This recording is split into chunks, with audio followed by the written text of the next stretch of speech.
द्रुत गति में भारतीय उपकूल को माड़ी आसुछि बात्या। खूब शीघ्र अरब सागर में नुआ बात्या रूप नेबार सूचना। गल्फ ऑफ कच्छ निकट में सृष्ट स्पष्ट निम्न चाप शुक्रवार उत्तर पूर्व अरब सागर में प्रवेश करे अवपात रे परिणत होइछि।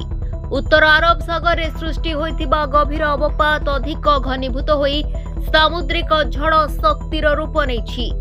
भारतीय पाणीपाग विभाग तथा आईएमडी पक्षरु एभଳି पूर्वानुमान करा जायछि।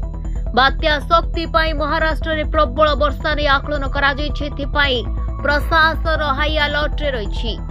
तेबे आईएमडी कहिछि कि वर्तमान एही गभीर अवपात द्वारका ठारू 240 किलोमीटर पश्चिम और दक्षिण पश्चिम एवं पोरबंदर ठारू 270 किलोमीटर पश्चिम दिगरे केंद्रीभूत थिला।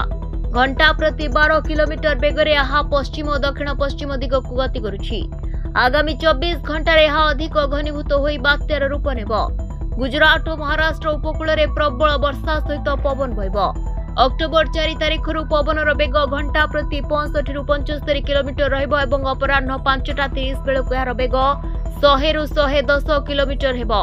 6 तारिख सकाळ पर्यंत प्रबल वर्षा और पवन लागि रहिबो। उच्च जुआर भी आसिबो।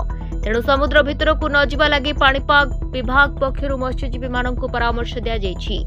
अरब सागर पश्चिम भारत सहित संलग्न समुद्र, तेणु ओडिशा उपरे बात्यार कोनोसी प्रभाव रहबो नै बोली पाणीपाग विभाग पूर्वानुमान करिछि।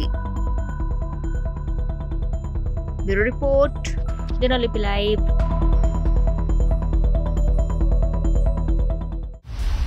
दिनलिपि लाइव को एबे ही लाइक शेयर सब्सक्राइब करंतु।